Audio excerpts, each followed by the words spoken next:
Hey friends, this is Pop Culture Makes Me Jealous, where we discuss pop culture through the lens of race or gender, and sometimes both.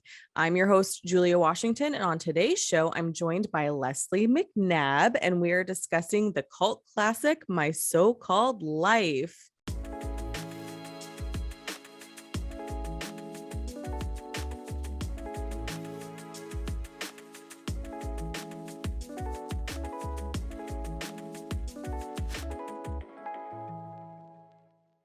This episode of Pop Culture Makes Me Jealous is brought to you by Modesto Reads. Modesto Reads is a community on Instagram highlighting what people in the city of Modesto, California are reading. If you want book recommendations, or if you live in the city of Modesto, follow Modesto Reads and use the hashtag Modesto Reads.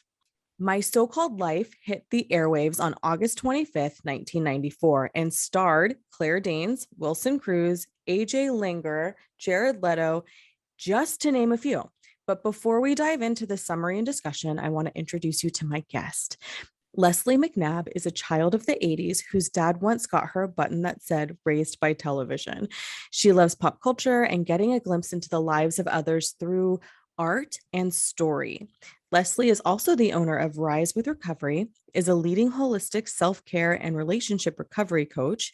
While in a relationship with a man who struggled with addiction and then entered recovery, Leslie utilized the wisdom of yoga, holistic wellness, and her own gifts to create calm and resilience in her life and relationship. She also hosts the Partners of Recovery podcast. Welcome to the show, Leslie. Thank you so much for having me. I do a lot of podcast interviews now, and I've been so excited for this one above all of them. Oh, I'm so happy to hear that. I love what you said about the button and how your dad got you the button that said raised by television. Can we start a club, please?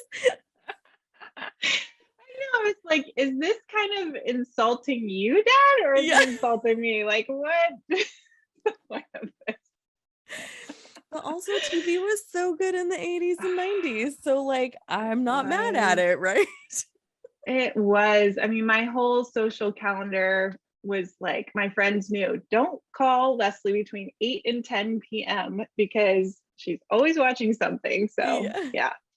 I love that. I love that, which makes you a perfect guest to talk about this week's topic. So we're going to do a quick summary for our friends at home who maybe haven't seen the show or that haven't seen it in a while. So friends, I pulled this from ABC's website. So if you hate it, it's not my fault. A story told from the point of view of a 15-year-old female high school student whose angst-ridden journey through adolescence, friendship, parents, and life teaches her what it means to grow up. In 1994, Variety had this to say, quote, if she, being Angela, sounds like any 15-year-old you've ever known or been, that's because the central character in My So-Called Life feels so real.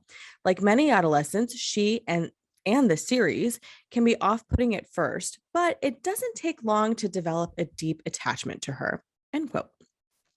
Variety also goes on to describe Claire Danes as subtle and magnetic as Angela, mixing gawky teenage insecurity with an adult's inner strength.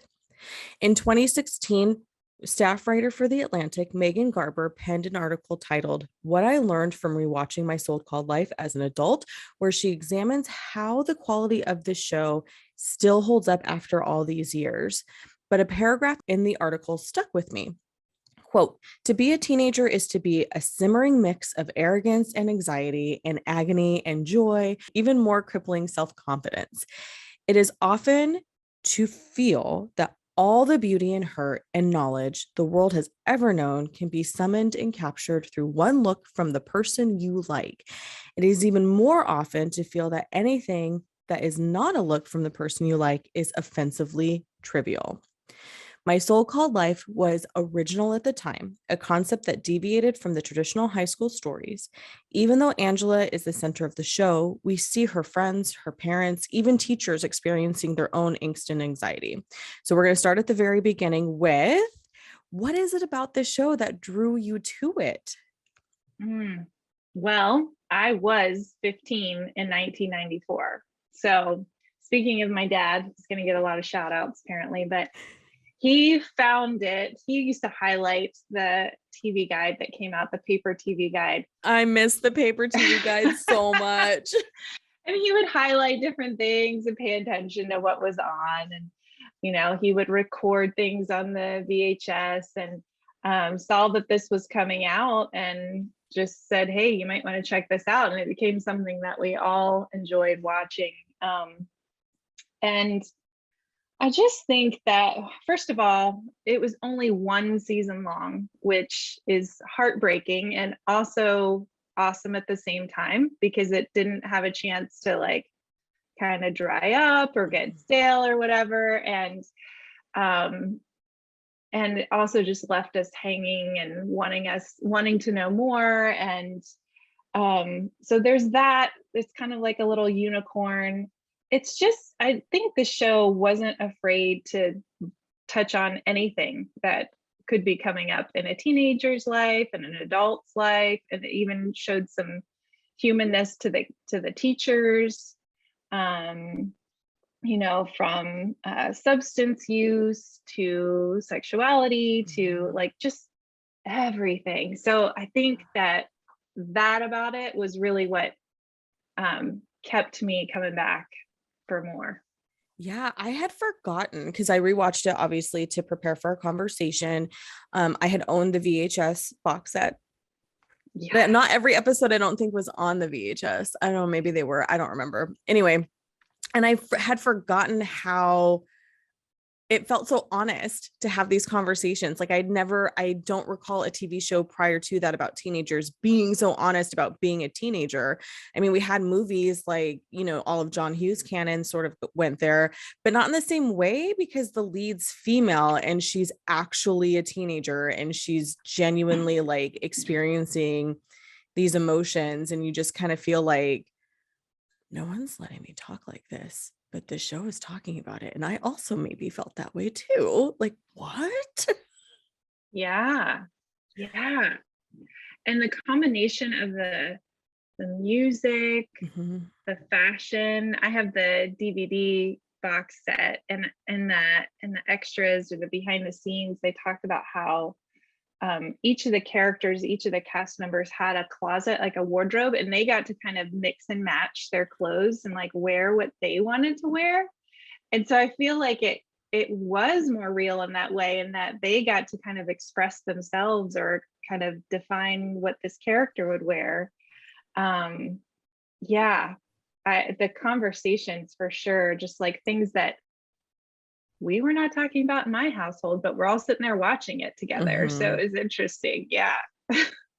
For sure. Her little sister Danielle and I think Danielle might be on the show at the time if she was appropriately cast age-wise. I think Danielle and I were roughly the same age. So her age gap with her little sister is the same age gap as myself and my sister.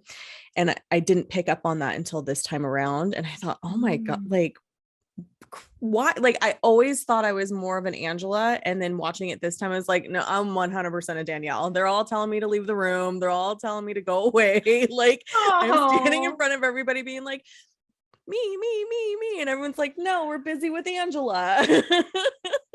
I know, my heart just breaks for her every time I rewatch this, because I'm like, her mom is not happy with the choices that Angela's making, wants her to be more a certain way, and yet there's Danielle like, I'm here, I want to do it, like, and they barely pay attention to her. So yeah. Is this something that you rewatch frequently, like because you own the box set? So do you watch it? Well, it's interesting because, so I don't know when the DVDs came out, probably like 10 years ago or something, but so I cried when I got that for Christmas gift. I don't know. It's so emotional for me just because it was such coming of age time. I think being at that age and feeling it's just nostalgic. And so it actually might be one of the main reasons that I connected with my partner now of 6 years, because I had that sitting on my shelf. And the first time he came over to my house, he went down the basement, it was down there, and he came back up and he's like, so I see you have My So-Called Life on your shelf. And I said, yeah, it's my favorite show of all time. And he's like, no, it's my favorite show of all time. And, he could have totally just been saying that, like, just to, connect with me. We were just starting to date. But when we watched it together, he could finish all the lines. Oh my He would gosh, I love definitely tell the that. truth. Yeah. And he was in college at the time. So that's interesting too, that he's like, I was definitely more um, emotionally aged as a teenager when I was in college. I could relate to it so much more. But yeah, so not that often, every few years Mhm. probably start, tune into it. But every time I watch it, I'm just like, the depth of each episode. I love Yes. it. Yes, they really weren't scared to go there. And, we'll kind of get into it a little bit more, but just I didn't realize how much of Ricky's storyline they really got into. I had forgotten about that.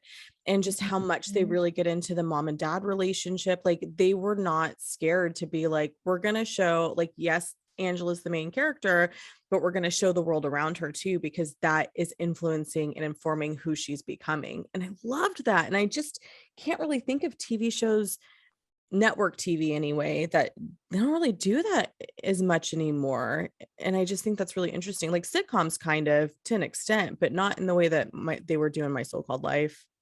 Yeah.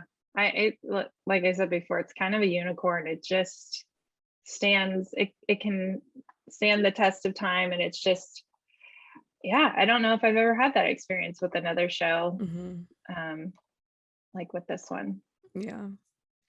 In 2008, Jezebel ran an article titled, Consider Yourself Dumped, Jordan Catalano, where writer Hortense Smith explains why her love and affection for Jordan Catalano has dried up. At the start of the season, we see Angela grappling with her life change. She's relinquished her friendship with Sharon and she's spending more time with Rayanne and Ricky. We also discover she has a crush on Jordan Catalano, played by Jared Leto. And let's just be honest, friends, like who didn't know her crush on Jordan Catalano? Don't you just love the way he leads? The leaning, Uh, those big blue eyes, holy buckets.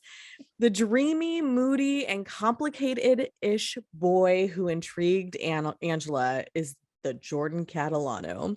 I used to think Jess Mariano was the start of my affection of dark, moody bad boys, but in rewatching My Soul Called Life, I was reminded.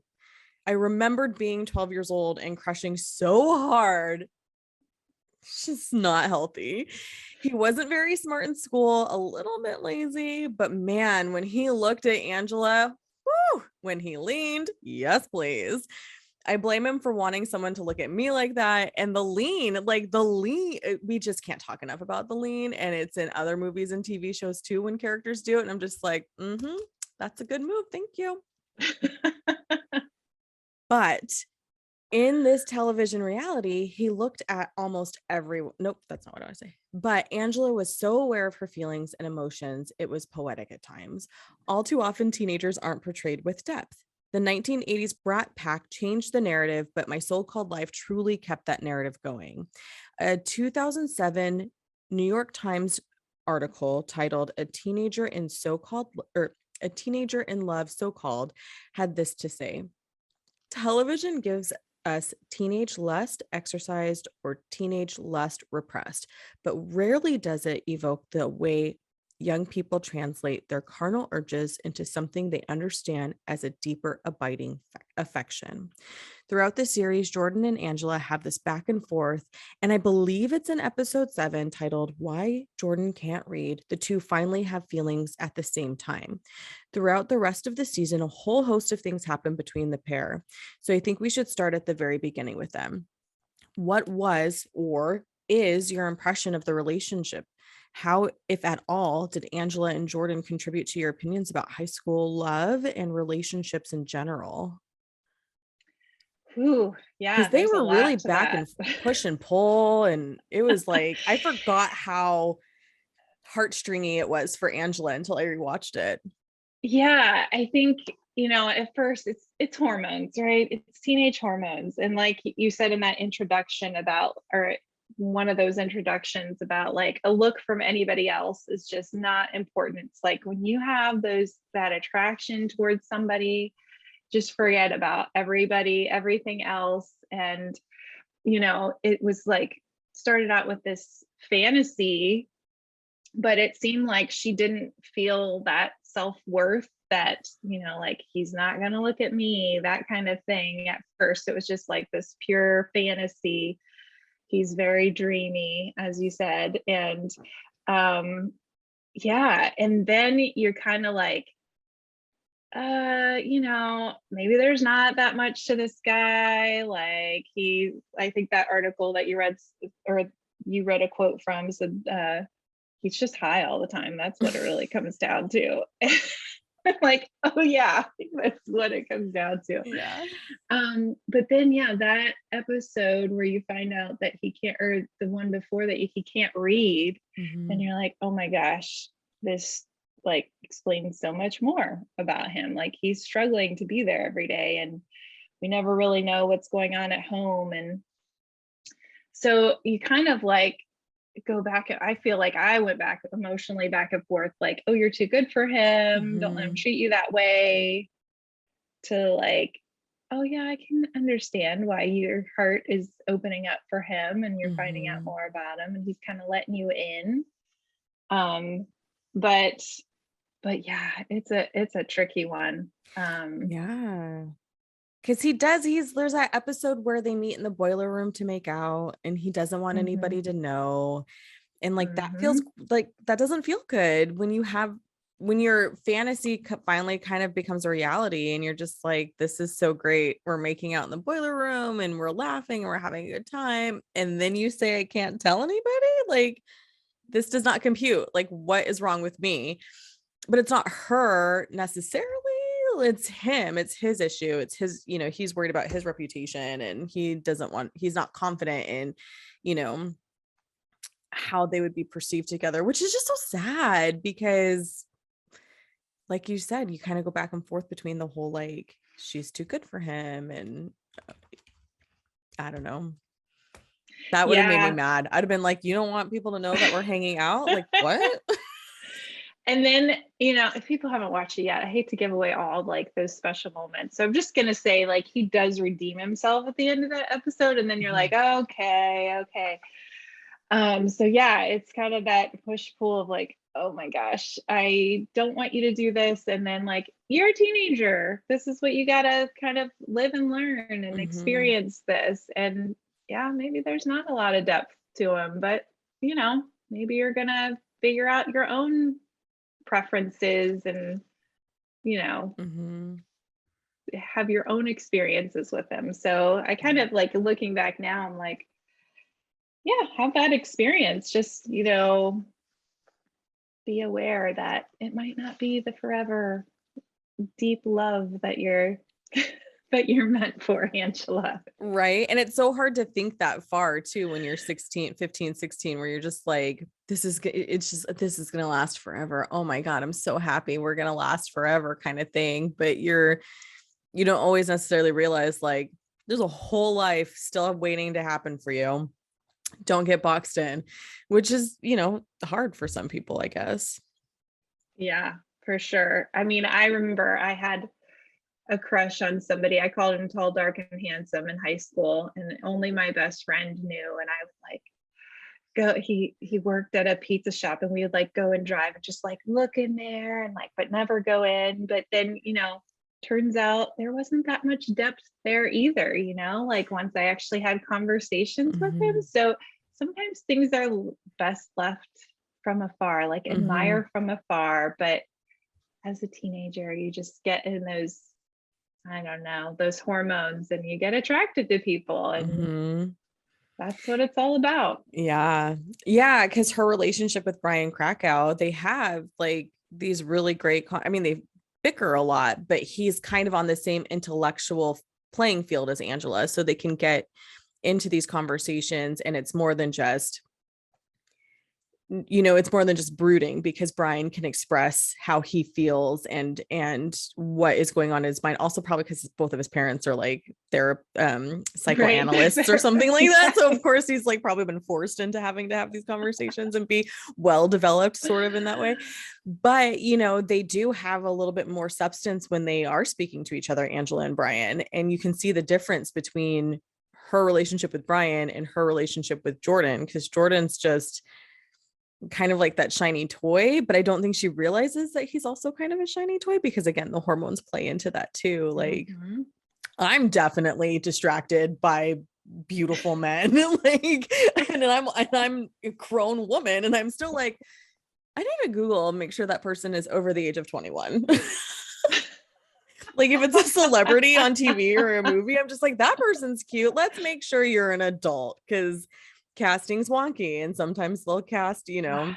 people to Yeah. be the Oh, Brian. Oh my goodness. Because he's looking at Angela the way that she's looking at Jordan. So there are mm-hmm. all those kinds of dynamics in this too. And Ricky's looking at it. He and Angela actually have like similar tastes in other guys. So Mm-hmm. like there are all those moments of like both of them being attracted to the same person. And but yeah, and she says to Brian at one point, like, you'll just never understand, you'll never get it, something like that. And we're all like, duh. Yeah. Like he totally gets it because that's who you are to him. Mm-hmm. Oh yeah.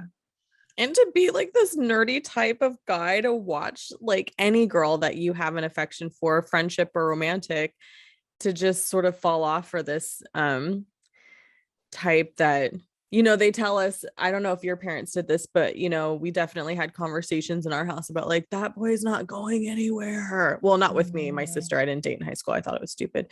But like, you need somebody who has a good future and like all these things. And Brian Krakow is that guy. He's got all he has good grades and he's involved and he does all these things. Jordan's playing in a band, and musicians are a stereotype for a reason. poor poor Jordan. Yeah, I'm laughing too because my partner, he's a counselor, but he's also a musician. So yeah. Oh yeah, you said something there that came to my about parents. Yeah, I know. We had all those conversations. My dad would just say like, most guys just want one thing, and now I think we can have those conversations of like both, everybody, girls, guys, people who don't identify as girls or guys, like it's that kind of time. We're all kind of feeling that. They're all kind of feeling that. So, but at that time it was more like the boys only want sex and girls don't talk about it. Like yeah, that's interesting too, how a lot has changed over the last 30 years in that regard as well, with the whole idea that it's only the boys. And you can see that too in Sharon, how she does have a relationship with somebody and she's wanting to explore more, but you can see that sort of repression in her of like, she's not allowed to, she can't publicly talk about it because the reputation of a girl who does such things,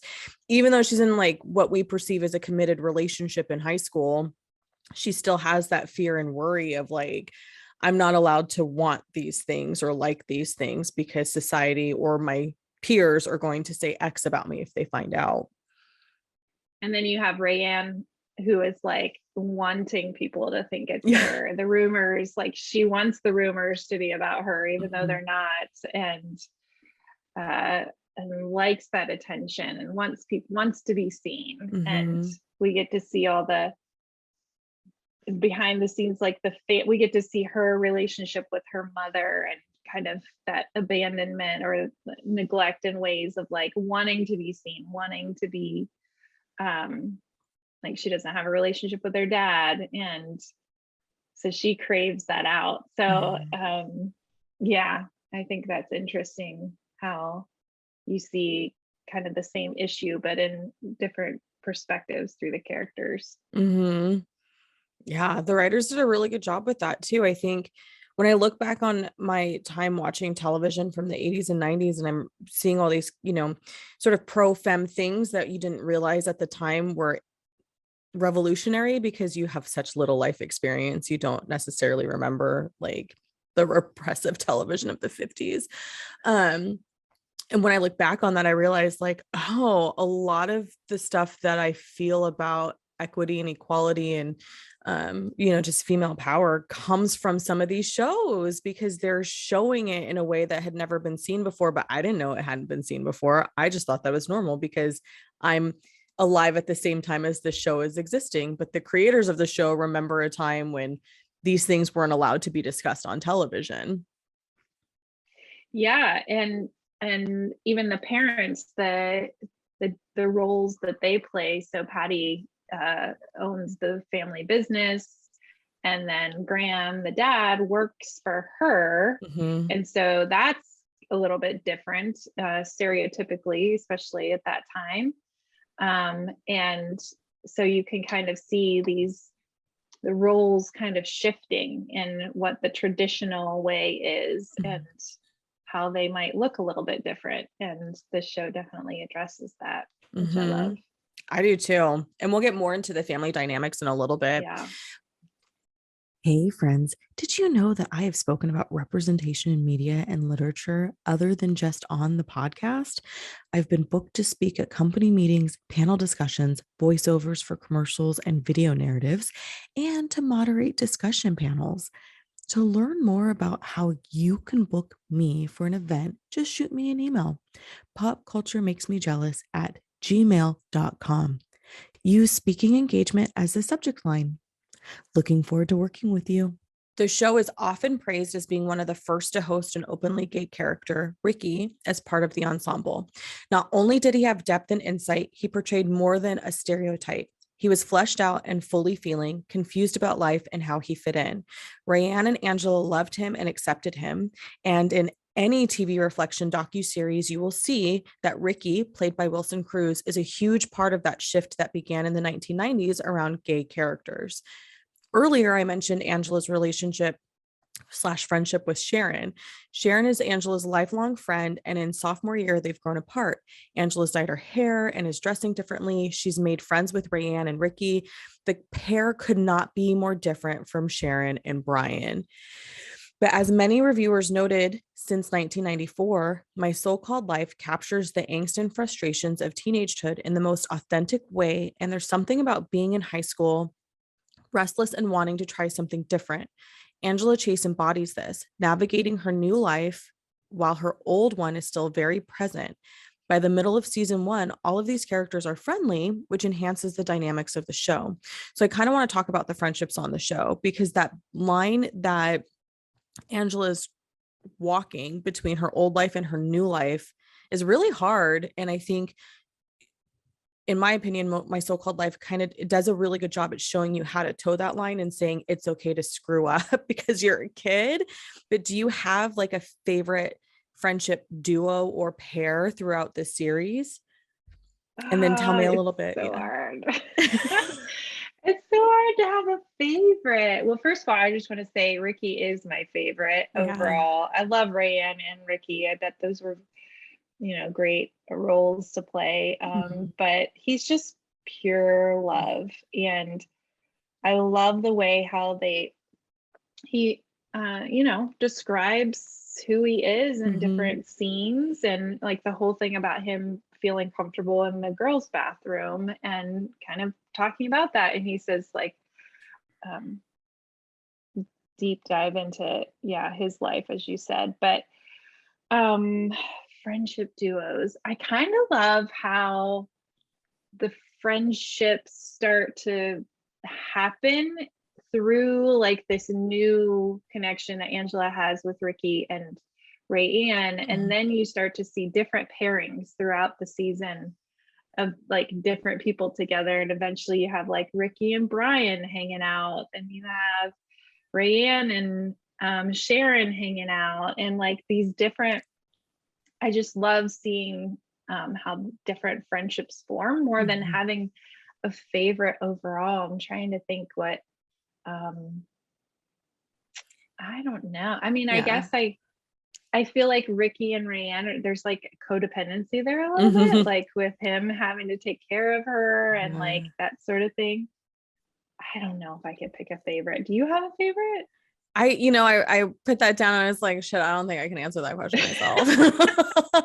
Because you're right about all the stuff you said about Ricky, like the what they did for that character on that show, I think is just so freeing for so much of, that era, especially because the negative portrayals of gay characters in media prior to that, and it's huge. Like, it didn't seem weird to me that he was in the girls' bathroom, and then forgive me if you said this, my internet went out while we were talking, but later they address it in a different episode where he's like, I don't like being in the boys' bathroom. It doesn't, I'm not comfortable there. And I was just like, yes, like, thank you for giving him the language to be able to say that. But he has to be so grown. But I do love, actually, okay, now that we're talking about it, I think I'm going to say Angela and Ricky, because I do love how they sort of, through everyone else's stuff, they sort of always manage to gravitate towards each other. It's almost like they stabilize each other. Like, they know they're the stable ones in the group, so they can like stand together and get through everyone else through all the stuff. That's what it felt like to me, I like especially when that. Rayanne was going through all of her stuff. I like that. And they can be themselves around each other, and kind of share, like I said earlier, with them having similar love interests. Like Ricky's comfortable in telling her that and like standing up for himself. And yeah, when in the past few years, when there were all these issues about restrooms and who can go into certain restrooms, I just, like, first thing that came to mind was like, Ricky needs to be able to go into that restroom. And like, that was like my reference, and it definitely formed my lifelong opinions about certain things, about certain social justice issues. So yeah, I can get behind that. Yeah.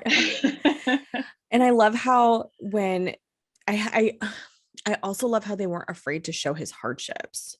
The couple episodes where he was dealing with homelessness because his family life wasn't stable, and just how, and I got so frustrated with Patty and Graham, because they were very much that old sort of style of life where it's just like, well, we're not his parents, we don't want to get involved, like, he needs to be with his family, not necessarily realizing that being with his family isn't necessarily an option.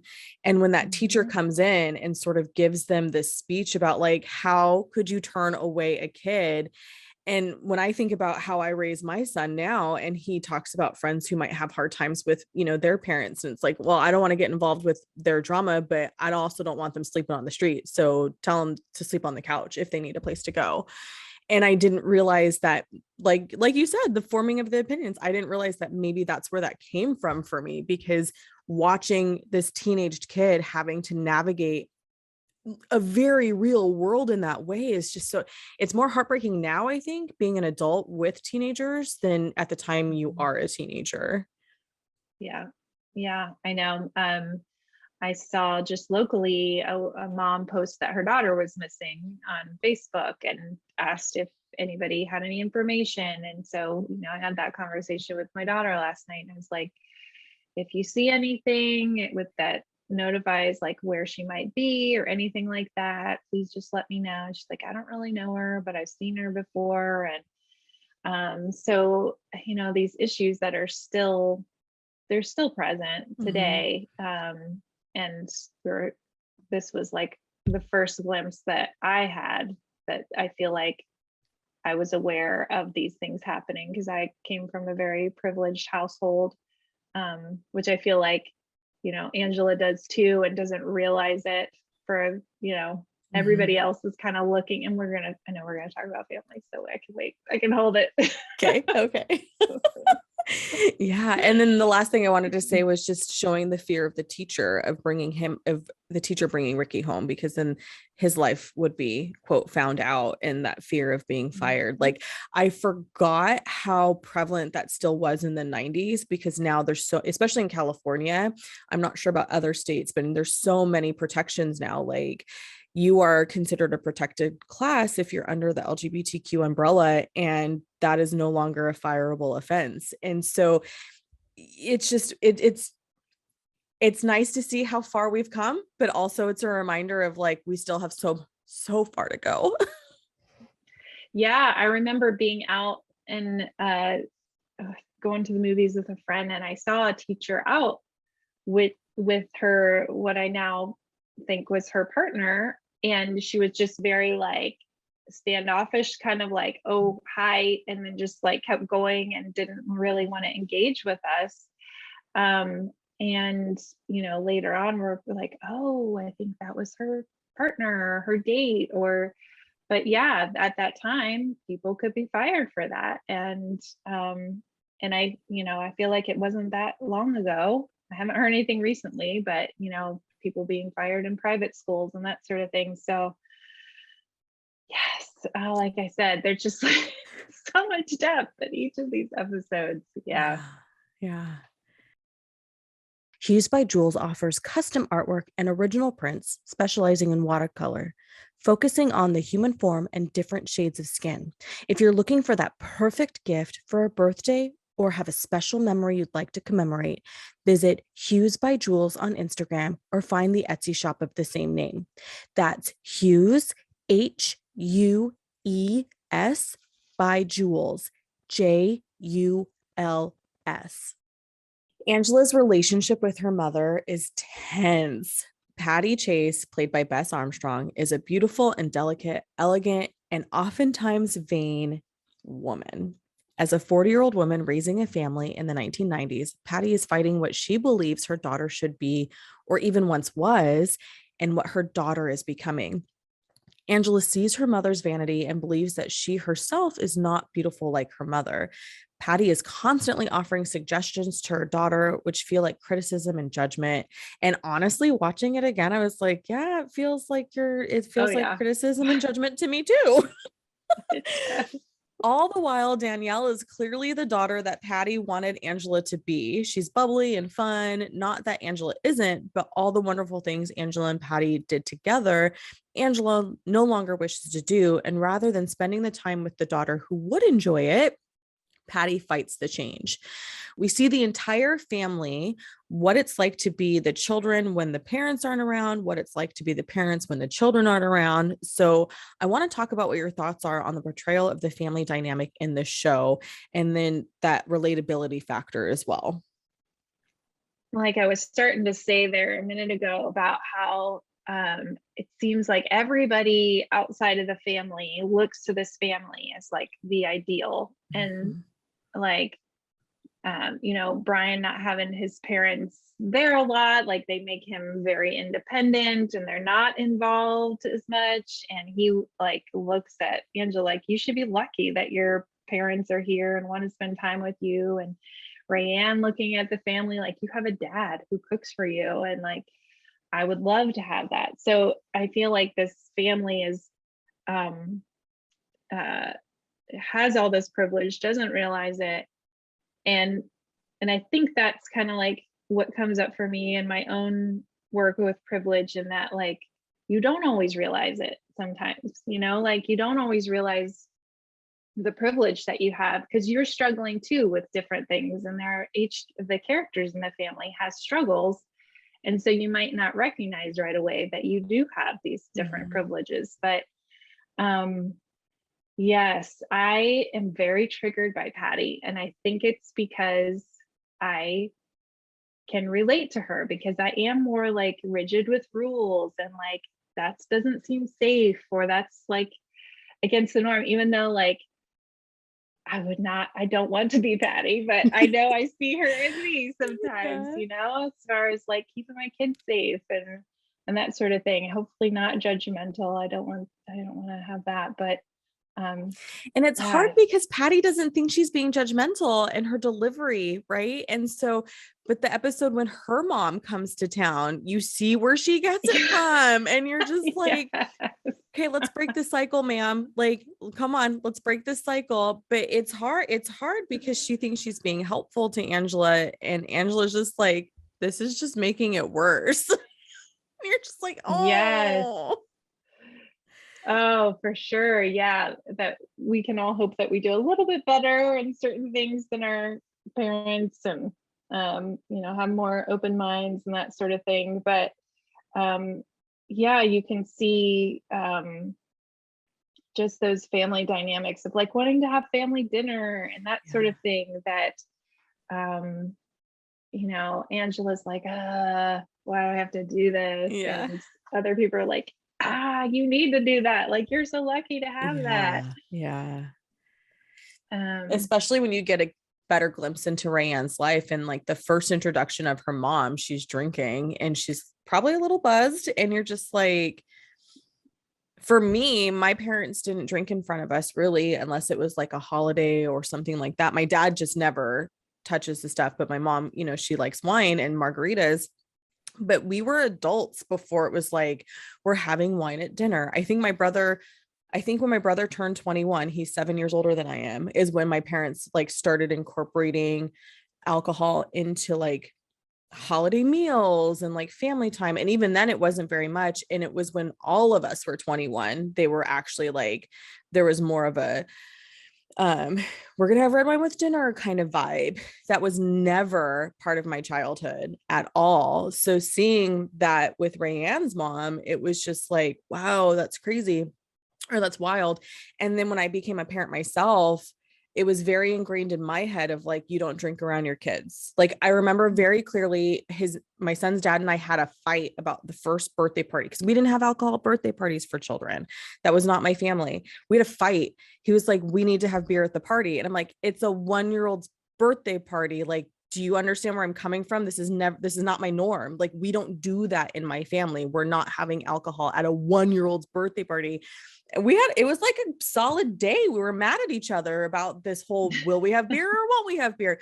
Ultimately, at the end of the day, I won. But still, it was just like, when it's just such a foreign concept to me to like be drinking around your kids. Like, that's not a thing my parents ever did. That's not a thing my family did. So Rayanne's life was just like, holy buckets. Like, I had no idea at the time. Now I know lots of people in that scenario, and it's, some parents have a handle and some parents are clearly coping, and you're just trying to like, how can we hug Rayanne's mom so she can feel like she's not a failure? mhm. Yeah, for sure. And the dynamics between Patty and Rand's mom of like there's definitely judgment going on there. And Rand's mom feels that. Um and then her wanting to check in on Rayanne and the mom being like, I'm her mom, I can handle this. And yeah, so that's so interesting about your parents and like that worked for your family. And so like of course you want to like pass on those same kind of values and traditions in your own family, but we all come from different families. So yeah, what is standard in one could be totally different from another. Mm-hmm. Yeah, he was like, I I don't think any of my friends are going to show up if there's not beer. And I'm like, it's a child's birthday party. I don't understand. I really, and I was 20 when I had my son. So I was 21 at this yeah. point. So I'm like, very limited life experience. Yeah, you're just starting to have it yourself, maybe. I don't know. Yeah. But I can the whole mother-daughter thing too. So my daughter's 14, she's about to turn 15. So now as I'm watching it this year, I was like, oh my gosh, yeah, now the roles have reversed. Now I'm watching it from the parent lens, although I can still remember what it was like to be a teenager. And my mom's 100% Italian, very petite. I'm 5'7". That's not super tall, but it's like I was always taller than my mom. We just didn't look alike. And so, I could see like her classic beauty, but feel like I don't look like her. And my grandma would say, like, you look so much like your dad, and all growing up. And I was like, but I don't have a mustache. And, like I just didn't understand that as a little kid. Like, I don't look like my dad because I don't have a mustache. And so that kind of envy of like my mother's beauty, but knowing that I didn't look like her, and then having to come to a certain age and like that's okay, like we have our own beauty in different ways, but kind of wanting to be like your mom. Um and so I can relate to that kind of relationship there. And definitely like with the hair stuff, I wasn't allowed to cut my hair until I was 12. It was always long. It's long now by choice because I think my mom brainwashed me when I was little and like, you have to have long hair. And so like that whole like, I don't know what that is, kind of control from a parent of like what your child can do with their Mhm. own hair. Like Mhm. that was a little different for me when I had my daughter, and that like, yeah, you want to get a pixie cut, you're 10 years old, like sure, that's it's hair, it's gonna grow back, Mhm. like trying to give her like some empowerment over her own body and that sort of thing, but also having limits. and Right. and so yeah, the whole thing with hair was relatable to me. I love what you said though about the having limits but still allowing that, exploration, because I think with Patty's generation, that's just not how she was raised. Like it was my way or the highway kind of parenting. And so she's trying to balance that line of like, I want my kids to be who they are, but also you should be this way. And so you can Right. this time around, I can see the struggle in her to be like, well, what do we do? Like, how are we supposed to support Angela? Because she's not turning out how we thought this would turn out. Um, and now like with our generation of parenting, we're a little bit more like my parents, like your mom, my parents were like, you can't, you have to be we had to be in high school before we could start wearing makeup. I don't even think I was allowed to dye my hair until I got into high school. And then the rule was natural colors only, which red is a natural color. Yeah. But still, it was just a lot of like different things. And like you with my son, it was like, he's like, can I, well, he shaved his head and that drove me crazy. That was the only thing that I was actually had a physical response to, or it's just like, I don't like it because he has beautiful hair. And I was just like, That's the thing. You see, yeah, as a parent, you're like, you see how perfect they are, yeah. right? And like, But when he wants to bleach it and dye it and all these things, I'm like, yeah, go ahead, honey. Like, it's fine. Just, do it after picture day. So, like, I don't get shit from grandma or a grandparent about your hair being bright blue on picture day. Like his last one, his friend shaved his head and then she did handprints on his hair. And I was like, that's fun, like, cool. And it washed out like in 2 weeks because they didn't use right. that grade of dye. Yeah, that's such a good point about picture day too. I like tell my son there are like 2 days a year where I tell you what to wear, and this Yeah. is one of them. We're Yeah. gonna have, if you have to do a class picture and you're standing up, like your pants have to not be like ripped and all this Yeah. stuff. But yeah, I think that's what it comes down to is like, just I just see the beauty in them, and like you don't need to change. But Mm-hmm. then the other, knowing that perspective, like, but it's fun to be creative and try new Mm-hmm. colors and do new things. And so trying to um kind of test those waters and see. But yeah, like you said, he shaved his head and you hated it. It's like, what is that within that's like making us feel that way about Yeah. something that they're choosing to do, Mm-hmm. Yep. Oh man. Oh man, oh man. And then, here's Danielle who's just like, "Mom, I'll be your pretty perfect princess. Like pay attention to me. I'll do all those things with you." But I did love that episode where Angela full on calls her out and she's like, "Mom, you're beautiful and I'm not." And her mom's like, "What? Like you are so beautiful." Just I love that immediate swoop in of like, I mean, this is my version and interpretation of it. This is not how it actually went down, but in my mind, it was like that swooping in of like, "Girl, you crazy. Like you are beautiful. Don't buy into that bullshit. We just don't happen to look exactly the same." Yeah, I love that too. It wasn't like she even had to think about it or anything. Mhm. And yeah, and thinking back to her mom and how judgmental. And then also, Patty has her own haircut, and I think it might have had to do with it being a pilot episode. And then like she probably already had short hair as an Yeah. actress by the second episode or something. But it was kind of like, oh, maybe you were inspired by your daughter to try Yeah. something new. Yeah, I was listening to an interview that Angela, her real name is Claire Danes, did with on the Armchair Expert, and she talked about how when they shot the pilot, she was 13, and Yeah. so like it was like a year before it even got picked up. So, the whole hair thing is totally plausible because that's a long time to go between shooting a pilot and then actually getting ordered, which happens a Yeah, lot. wow. I didn't realize she was 13, but there's definitely notable difference in how she looks a lot younger in that first episode. Mm-hmm. Um, yeah, and I remember hearing an interview with her, and she said something like, I didn't even know what I was saying in some of these lines because Yeah. they are so like thought-provoking and deep. And at that age, I could totally understand that. Like, what am I even saying right now? Yeah. What does this mean? Yeah. Out of the group cast, the teenagers, she's definitely the youngest one. Everyone was like in their 20s at this point. This show, in my opinion, still holds up in terms of themes of high school angst. While I have no idea what it's like to be a high school kid in this decade, or even the last, I do remember seeing Angela on screen and feeling like I wasn't the only one confused, crushing on boys, and wanting to break away from my parental expectations. Leslie, thank you so much for joining us today. I really appreciate you taking the time out. And actually, I appreciate you presenting this topic as an option for us to discuss. Like, I was just so happy to rewatch it. So thank you for bringing it back into my life. Can you tell our friends where they can find you if they want to keep up with you online?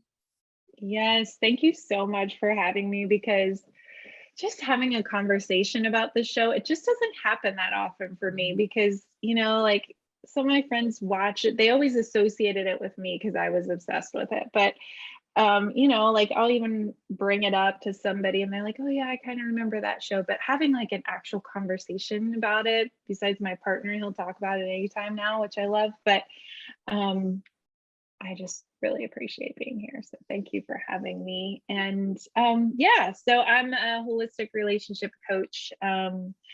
And I oftentimes work with people who have a relationship that's been challenged by things like substance use, mental health, that sort of thing. That's been my story. My partner's in recovery. He's a chemical dependency counselor now, and we've recovered from things like codependency myself and addiction and all those things. So it's my passion to talk about relationships. So if you want to connect with me, you can find me at risewithrecovery.com. Thank you. Excellent.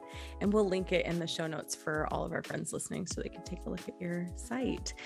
And I think I should also mention, I forgot to mention this, the show was canceled after its first season due to low ratings. MTV later did pick it up and re-air it, which caused a resurgence in its popularity. And now you can find it I think you can find it on the ABC app, and it's currently playing on Hulu. So it is owned by Disney probably, or ABC, or one of their subsects. But anyway, go watch My So-Called Life and then come back and talk to us online on Instagram. You can find us at Pop Culture Makes Me Jealous. Until next time, friends. Pop Culture Makes Me Jealous is written, edited, and produced by me, Julia Washington. If you love our show and want to support it, there's a few ways you can do that. You can become a supporter on Patreon for $10 a month to receive ad-free episodes with bonus content, or you can write a review and rate the podcast wherever you find your podcasts. And lastly, if neither of those things is your style, you can find us on Instagram, give us a follow, and share our video clips with your friends. We're on IG as Pop Culture Makes Me Jealous. Thanks for tuning in, y'all.